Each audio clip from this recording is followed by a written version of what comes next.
Assalamualaikum warahmatullahi wabarakatuh. Selamat pagi, siang, sore, malam, dimanapun teman-teman berada. Pada kesempatan kali ini, saya akan membahas analisis tata kelola teknologi informasi menggunakan framework COVID 2019 pada sistem pajak daerah online atau yang disingkat SIMPADA Badan Pendapatan Daerah Kota Bandung.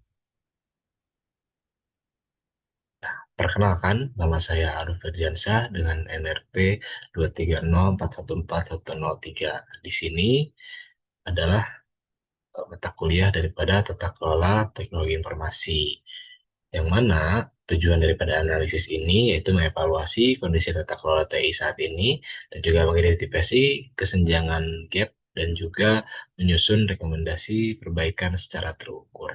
Nah, studi kasusnya yaitu Simpada yang tadi teman-teman.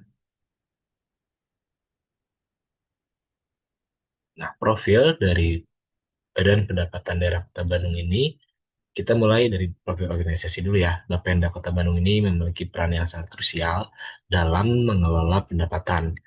Nah, khususnya pajak. Untuk mendukung ini, mereka menggunakan Simpada. Sistem ini adalah jembatan digital antara masyarakat sebagai wajib pajak dengan database Bapenda. Memfasilitasi juga dari mulai pendaftaran, pelaporan hingga pembayaran. Ini sejalan dengan visi pemerintah dalam mewujudkan sistem pemerintahan berbasis elektronik ataupun biasa disingkat SPBE. Identifikasi masalahnya di sini ada 10. Secanggih apapun sistemnya, tanpa tata kelola yang baik, risiko pastinya selalu ada, teman-teman. Nah, saya mengidentifikasi 10 area permasalahan utama. Beberapa yang paling kritikal antara lain evaluasi tata kelola yang memang belum berkala, risiko keamanan data dalam akses wajib pajak, pemulihan data backup yang belum teruji secara rutin, serta potensi downtime sistem yang dapat mengganggu pelayanan publik. Nah, untuk membedah masalah tersebut secara terstruktur, saya menggunakan 28 proses dari 5 domain utama COVID 2019. Ada EDM, APO, BUY, DSS, dan MEA. Nah, di sini bisa terlihat bahwasanya saya rangkum dalam 5 proses dari domain EDM. Yang pertama ada evaluasi framework belum dilakukan secara berkala, manfaat implementasi belum diukur dengan KPI jelas, dan juga manajemen risiko TI belum dikelola secara sistematis. Nah, untuk domain APO yaitu strategic plan dan kebijakan belum utuh atau terdokumentasi. Selanjutnya, prioritas pengembangan, minim evaluasi secara berulang, kompetensi SDM sangat butuh pelatihan sertifikasi. Selanjutnya, ada domain buy, yaitu prosedur change MDT belum berjalan dengan konsisten, dokumen kebutuhan kurang lengkap tercatat, juga integrasi layanan antar sistem perlu diperkuat. Selanjutnya ada DSS, autorespon insiden SLA itu belum ada standar pastinya. Selanjutnya ada uji recovery dan backup yang jarang dievaluasi, jarang diverifikasi. Lalu ada risiko akses keamanan tak sah masih mengancam.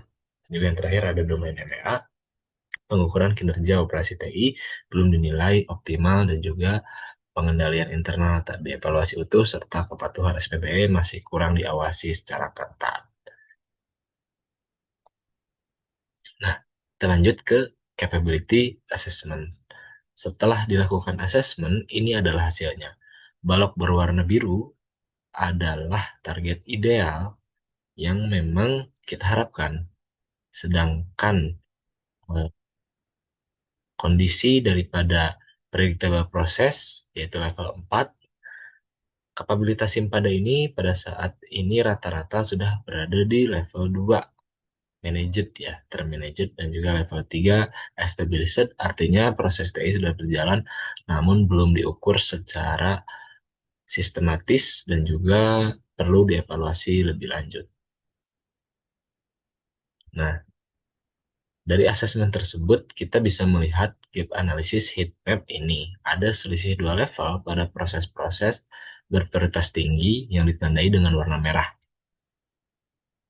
Fokus perbaikan yang paling mendesak ada pada EDM 01 untuk evaluasi tata kelola, EPO 62 untuk manajemen risiko, dan MEA 01 untuk monitoring kinerja layanan.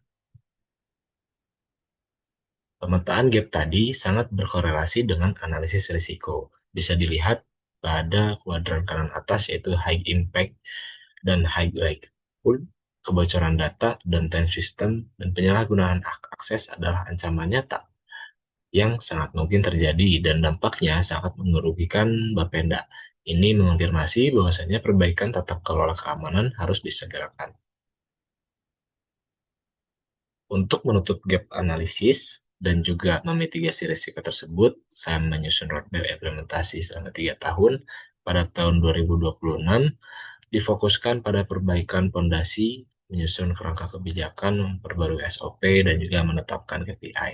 Lalu pada 2027 masuk ke tahap penguatan, yaitu pelatihan SDM TI, integrasi data, dan pengamanan sistem dengan autentikasi yang berlapis. Lalu tahun 2028 yaitu adalah tahap optimalisasi, audit internal berkala, pengembangan dashboard KPI real time hingga mencapai target level 4. Nah, secara lebih spesifik lagi ada 8 rekomendasi strategis yang bisa langsung diadopsi oleh Bapenda. Mulai dari pemusatan kebijakan TI, penerapan metrik mengukur efektivitas KPI, pengetatan hak akses, dokumentasi pada setiap perubahan sistem, hingga memastikan pengujian backup dan recovery dilakukan secara berkala ataupun terjadwal. Nah, sebagai kesimpulan, Simpada telah terbukti menjadi sistem yang krusial untuk Bapeda Kota Bandung.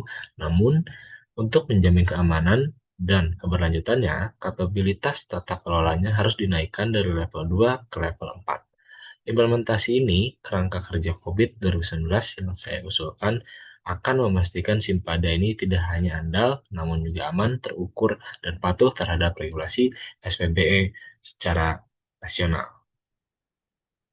Demikian presentasi dari saya. Terima kasih atas waktu dan perhatiannya dari rekan-rekan semuanya. Saya persilakan untuk teman-teman yang ingin bertanya ada di kolom komentar. Terima kasih banyak. Wassalamualaikum warahmatullahi wabarakatuh.